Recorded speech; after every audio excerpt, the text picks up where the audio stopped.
Hello there, everyone. This is Aaron St. Dennis, the FF Mad Scientist, and welcome to the Mad Science Lab podcast.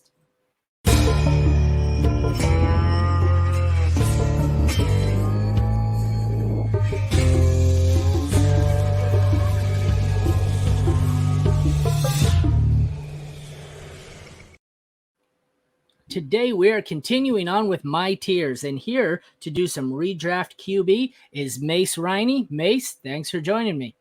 Yeah, hey, thanks for having me on, man. I got my name right. I got your name right. We're off to a good start. So, let's go. Magic fingers up. All right. You want to take a minute here? Tell everyone where they can find your work? Yeah, for sure. I'm a content creator manager over at Fantasy Six Pack for IDP. I do IDP rankings on the ECR over at Fantasy Pros. I was 10th overall last year, my first year, so looking to get that up. I also do writing at Fantasy Six Pack, a lifelong member of the IDP Army. Do some podcast stuff for them over there, as well as some Twitter spaces. Find me on Twitter. Have it down below right here at CaliKing4917. So I'm mainly an IDP guy, but hoping to do the quarterback redraft some justice. I do rank both sides. Better at IDP though. Yeah, I was gonna suggest IDP because I dabble in IDP myself, but then I'm like, oh, then I've got to devote the whole position, and if I do one episode, I've got to find someone who can do a redraft and best ball and this and that. I'm going, that's gonna be tough. So I'm like, we'll stick with quarterback. So yeah, all right, it's gonna be a long one today because we've got, I think, 30 of these guys, so we probably shouldn't spend too long listening to me ramble on. We'll start off with an easy one. Josh Allen. Yeah, Josh Allen is going to go in the elite. I currently have him ranked second overall. Don't want to beat a dead horse. If he does end up getting DeAndre Hopkins, that'd be nice. But even with what he has, he's pretty nasty. Yeah, can't argue that. So we'll just move on to Jacoby Brissett, who is not elite. Spoiler alert. Yeah, I'm just going to go with below average. He might get some time depending on Sam Howell. And if he does get in, he might be good back into a super flex for redraft purposes. But anything past that, man. Joe Burrow. Oh, cool Joe, man. I'm going to put him in great just because he doesn't have that Konami skill set. Although he really throws the lights out like he does, man. You look at his points some week and you're just like, how in the hell did you get up that high? Derek Carr. Okay, I'm going to look at my list for this one. I have Derek Carr at the end of my tier 3, so I'm just going to go ahead. I'll put him in average. He's going to pepper the hell out of one guy. I'm not really sure if he has Michael Thomas. I like Olave there. They did draft A.T. Perry. They've got some kind of guys there, but they're in transition. First year, new offense. Man. I'm a Saints fan, and I don't even think I have him rated as average. But I think I dock him, I think, because I'm pretty sure he's wearing eyeliner. I need to take that into factor next time, honestly. Just saying, I'm pretty sure he thinks he's a pirate. He took the Raider thing too serious. But you're not a Raider anymore, brother. Yeah. Moving on to I can't Kirk Cousins. Every time I say the words Kirk Cousins, all I can picture is that stupid picture of him shirtless on the plane with a gold chain. I've seen years of Kirk Cousins playing, and that's the mental image I have burned into my brain. Oh, dude, that's awesome. Him and his grandma's van, right? I'm gonna go ahead and put him in good. I think he's a good quarterback. They got Jordan Addison, who's a good screen guy, going to stretch the field. Of course, they have the 101 of all wide receivers in the league. And Osborne, I think, is being slept on as well. The running back did just leave, so I think they're going to have to get high to the sky this year. I think he's Derek Carr, but with better weapons. That's why he's a tier up. And less Lionel. So he should be 2 tiers up. Justin Fields. I'm going to go ahead and put Justin Fields in good. He's going to be like flirting between great and good. I think some games he is going to be great for you, but most of the time with just the weapons that he has, getting used to, I guess, DJ Moore, because that's really all they have, right, aside from Claypool. You want Mooney to step up. Is that really going to happen? So I'm just going to put him in good right now. All right, fair enough. Jimmy G, who also might wear eyeliner and also might be a pirate. Depending on what porn it is, I guess. That guy, he's got the jawline, but I'm just going to put him below average. I don't even know if he's going to be playing, right? Yeah, he has the clause in his contract where the Raiders might not even have to pay him anything at all. So I don't know. Go and look at Brian Hoyer because I guess he's their QB too. Yikes! Awesome. Next up, we have Geno Smith.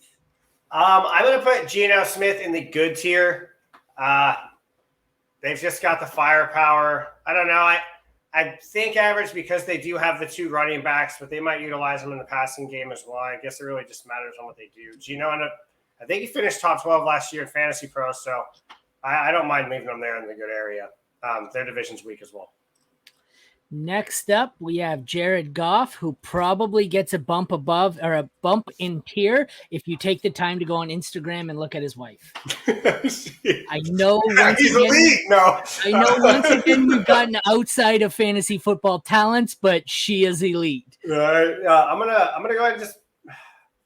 I want to put him in the good, but I'm gonna put him in average. I think he's a system guy. Losing Jameson for 6 games, or is it half the season? That kind of puts a dawn on it. So, yeah, I mean, I like him as a back-end QB2 in Superflex. Yeah, I don't think I can argue that as much as I'd like to. But next up, Justin Herbert. Justin Herbert is a guy that fluctuates just mainly because of his touchdowns, I think. Having the wide receivers that he had in and out last year, the inconsistency. I'm going to go ahead and put him with Joe Cool in the great, although sometimes he just kind of fall on his face for you and land in the good. But either way, you're drafting him to be that QB1, and he's about as good as a pocket QB1 as you can get in this league. Ooh, Big Sammy Howell is next. I'm just gonna, dude. I don't know. I don't want to put him in average because I don't know how long he's gonna be starting. I'll put him in below average with his teammate, just because I'm not really sure what we're gonna get. Is this Riverboat Ron's last year in Washington? What is going on with Washington? I know with Carson Wentz they did throw 70% of the time though, so maybe he might have more average weeks than not. Next up, a guy who was just about the same player as Sam Howell, Jalen Hurts. I may have oversold Sam Howell a teeny bit. Oh, yes. Bump Howell up your boards after this one. No, I'm gonna put Hurts up in the elite tier. I think. I mean, their schedule is getting a little bit harder this year, but he's just that dual threat that you're looking for, and he's definitely going to go at least in the top 4 picks, I think. Lamar Jackson. I'm going to put Lamar Jackson in the great tier, but right at the top of the great tier. Injury history. They got a new OC now. They do have new weapons. I mean, he's going to be good. I'm not saying he's going to be garbage. Not at all. He's going to be great, but not elite this year. Maybe next year, though. Probably next year. Next up, the guy who trips over the 10-yard line. Just like I trip over my words, we have Daniel Jones. Vanilla Vic, baby. I'm going to go ahead and put him in. Vic. Yeah, Vanilla Vic. I'm going to put him in the average. He'll have some spike weeks for you, and it'll look good at the end of the year, but I think it's going to be more hit and miss depending on who he's playing. Their wide receiver room's really just question marks, and they have a bunch of wide receiver 2s to wide receiver 4s sitting there, so I don't really know. It's a trouble ball at this point. Now for possibly the most confusing one, we have Trey Lance. Who the hell knows what to do with him? Kyle Shanahan, apparently. He's just going to sit him on the bench. I don't know. I think Purdy's going to come out and play. I'll put him in below average just because he might get dealt. The Niners got... Say average or below average? Below average. Okay, that's what I thought. Just because I don't think he's going to get enough time. If he does start, he's going to need time to develop and get used to the system as well. He does have legs. He's still a threat. Rocket arm, but he's just not going to get the time. Next up, we have Trevor Lawrence. Trevor Lawrence, man. Sunshine. God. I'll put him at the top of good. I would put him at the end of great. I just don't know if he's got that dual threat. They do have great wide receivers there. Or not. I mean, the potential to have great wide receiver relationship with what they have. Tight end as well, but just for a year. But, yeah, no, I like him. I like him going in. Next up, we have Will Levis, who's not a weirdo because who doesn't put mayo in their coffee? And who doesn't eat a banana without peeling it, right? Yeah, that's insane. Yeah, that's not crazy at all, Tarzan, all right? A little weird. Yeah, I'm going to go below. Actually, you know what? I'm just going to put him at bad. I think Ryan Tannehill stays and plays it out. You might get 1 or 2 games at the end of the season, but if you are starting him, you are not winning your league this year. Next up, we have Aaron Rodgers' replacement, Jordan Love. Oh, man, I've been really pondering this. He's gone from anywhere from average to below average. I'll just put him in average. I think his wide receiver core with Watson, Dubes. They drafted someone who's Reed. Yeah, thank you. 2 tight ends. To build that up. He'll get the time though. He'll get it there. He also has done passes to Aaron Jones, so that'll help him out as well. Moving on to McCorkle Jones, just because I like saying McCorkle. I'm gonna say average, and that's more so of hope that the new offensive coordinator comes in and does something with that offense. They don't really have any streamers at wide receiver. They do have Thornton, who is a streaker, Juju Smith-Schuster, and Kendrick Bourne. So, yeah. Well, Bill O'Brien cannot be any worse than Matt Patricia. How can a rocket scientist, a literal rocket scientist, be so fucking stupid? I don't understand it. Moving on, we have Patrick Mahomes. That's elite 101. He's that guy. That he is. I can't really argue that. Yeah. Possibly the next player drafted right after Mahomes, Baker Mayfield. Yeah. What a run he had. Honestly, real quick, that drive last year he had on the Rams was like a 98-yard drive. That was awesome. Most gorgeous drive of his career. Saved his like it gave him the chance that he has right now. I'm still gonna put him. I don't think Kyle Trask is gonna steal anything from him, so I'm gonna put him below average. I don't even care.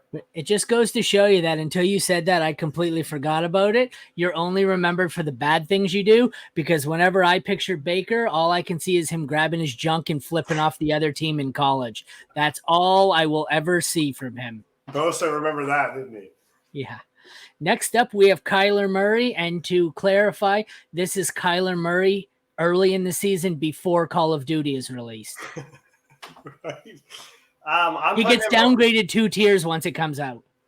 Yeah, I want to put him in the average. I'm not sure how much he's going to play or what the Cardinals are really doing there. They've got a lot of turnover, cultivation going with the coaching staff.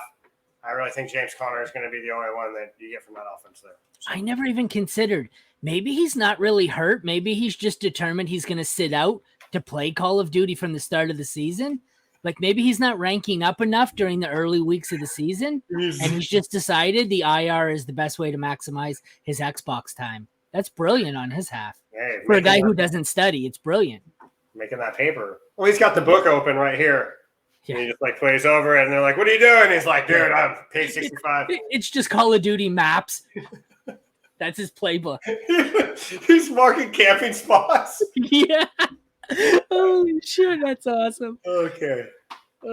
You look at it's that's some good X's and O's there on that play call. Oh yeah, you look, it's not. It's his map of the route he wants to take through Call of Duty. Love it. Kenny Pickett. I'm gonna put Kenny Pickett in the average. I hope he does take a step up and go good. I feel like he has the weapons to in that offense. I think the offensive coordinator will ultimately be the stone in that one. So hopefully small hands can pick it up. If he does manage to take a step forward, every offensive player on that team is massively undervalued right now. 100%. I'm slamming Najee where he is normally with his ADP. Najee, Deontay. I don't know about George Pickens. I'm not all that high on Pickens, but the rest of them are. Next up, we have Dak Prescott. Dak Prescott, I'm going to put him in the good, up towards the top. They got Gallup coming back from injury. CD's that guy as well. They also have a name Brandon Cooks, who's super being slept on, I feel like. The guy that's going to come underneath and do a lot for them. Passes to Pollard. Maybe Zeke comes back, who knows. But right now they don't really have a bell cow, I guess, unless you ask RB Truther, who loves Pollard. But I feel like they're going to use him in the pass game some too. So, Mr. Irrelevant, Brock Purdy. I'm going to say average. He is a great game manager. He's good at processing Shanahan's system, but he's not going to go out and win you a game by himself. He's going to win it with his brain and with his mechanics. How incompetent are you as a GM if you trade away the farm to pick either second or third, I don't remember, and you end up starting Mr. Irrelevant over that third pick? And then still make it to the NFC Championship game. Yeah. Sorry, what tier did you say he was in? Put him in average. All right, fair enough. I think he can drag you along QB2. Probably the widest range of outcomes of any quarterback. We have Anthony Richardson. Yeah, I've seen him going anywhere from probably good to below average. I'm going to put him in below average. I think Gardner Minshew pushes the envelope for the starting position. If he doesn't start with it, he'll get it towards the end of the year. Richardson, that is.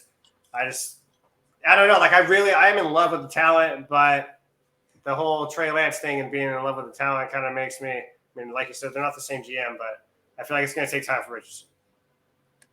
Moving up, the oldest looking rookie I've ever seen, Desmond Ridder. Yeah, dude, when he was coming out, he was like a super senior coming out of Cincinnati there last year. So I'm going to put him in average, just back end.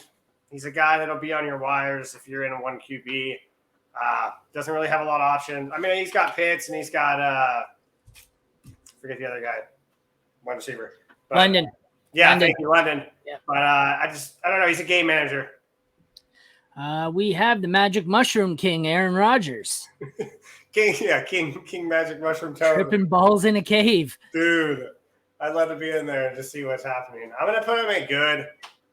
I don't think he's as good as he once was. He's going into a new offense. He does have weapons there and like some of his old familiar cast, but I don't know. I'm not expecting him to go out and like win the farm every week. Wow.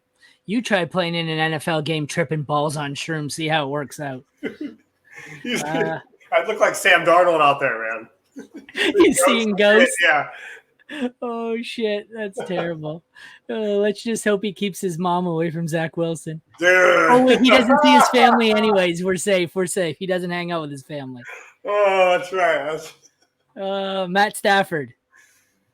I'm gonna put Matthew Stafford atop of the average. He's got Cooper Kupp, and that's about it. So yeah, the injuries worry me a bit. Yeah, and on to the most perplexing question with our next guy, CJ Stroud. Why the fuck does he look like he's afraid? When did they take this picture? The second they found out he was going to the Texans. Jesus.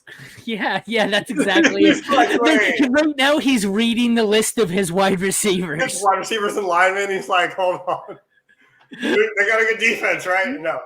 I'm going to put him in average, bottom of the tier. There's going to be some growing pains.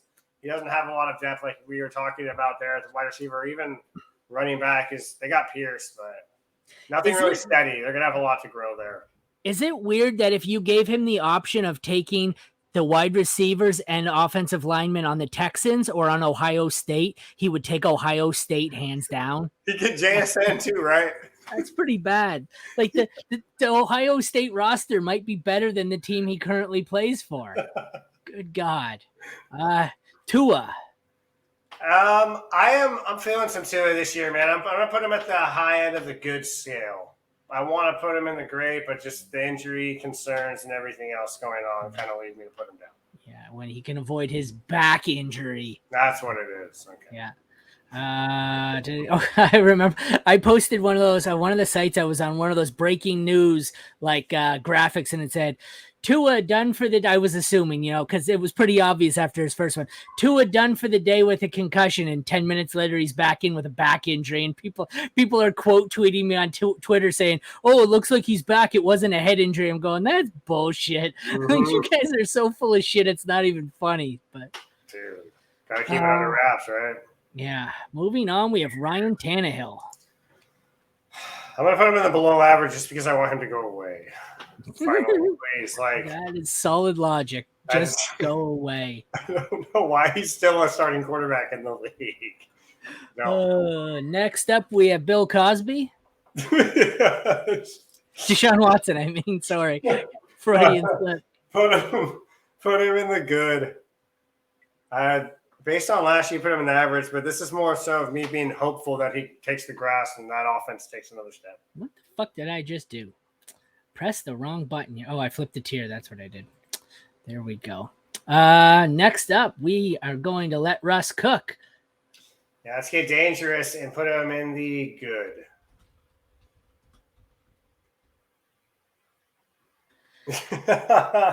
Where is he? There he is. Oops. I fucked it all up now. Look what I did. I tried to have some fun and I've screwed it all up. 1 sec. You can't do anything. There we go. New. What was this? Oh, this was bad. No. Let us like it. New. Take the cameras off of them. Drinking mayo coffee. Dude, that's so tough, man. I don't even like mayo as it is, so it looks like his complexion may be mayo. He's covered in it. Pale ass person. Next up, we have Bryce Young. I'm gonna put Bryce Young. I put Stroud in average, so I'll put Young in average. I don't know. Reports of batted balls already. I mean, he's really, really smart, I guess. Super football guy. We'll see what happens. I don't know if that'll translate to fantasy. It's like my height, so I'm sure that'll work out. Who was I talking to the other day? They said, oh, but he's got an underrated rushing upside. He could rush for a couple hundred yards. He rushes for a couple hundred yards, he's going to be dead within 3 weeks. If you're on Carolina, just like have him tethered to the line of scrimmage and tell him just stay in the pocket, do not run, you will die. Yeah. All right, well, that was fun. Just a sec. Let me switch our cameras over here. You want to take another chance here? Tell everyone where they can find your work. Now that I'm done playing around with the custom fucking tiers like an asshole. Got that figured out, right? Yeah. You can find me on Twitter, like it says right here, at CaliKing4917. Most of my writing and work rankings are over at fantasy6pack.com. IDP Army as well. Come check us out. If you're not playing IDP, man, get your feet wet. Send me a DM. Send anyone in the IDP realm a DM and get into it. It opens up 75% of your TV screen, teaches you a little bit more about the offensive guys. Like I said, I do both rankings, watch both sides of the field. So I love IDP, but a lot of the IDP leagues I'm in, it's only like 2 or 3 extra IDP players. Yeah. And I love those because I can just totally exploit it. I can literally wait till the last round. I have leagues where a couple of them, I don't even draft an IDP. And then I end up with like the best IDP players off of waivers every week. Because if you just know what to look for, it's so much easier. But love it. Love anything. That's like, I love anything where you add positions. Kicker, Scott Fishbowl, they added punters, defenses. I don't care. Anything where I can do research and find an edge, I love it. But that's only for the people who actually aren't lazy and don't want to just read a magazine that tells them who to draft. So it's not for everyone. It's for the degenerates, man. The guys that make up the ADP. That's degenerate. The thing about that's what I am. That's the word I am. Degenerate. Degenerate, yeah. The guys that make up the ADP so that everyone else can use it. Gotcha. Fair enough. All right. Well, this has been my... What the hell is going on in my house? Sorry, it sounded like some bomb went off. Fucking kids, man. This has been my tiers on the redraft quarterbacks with Mase Riney. Riney. Now I fuck up your name, of course. Once again, I am Aaron St. Dennis, the FF Mad Scientist, and this has been the Mad Science Lab podcast. Thanks, Mase, for joining, and thank you, everyone, for tuning in. Have a good day.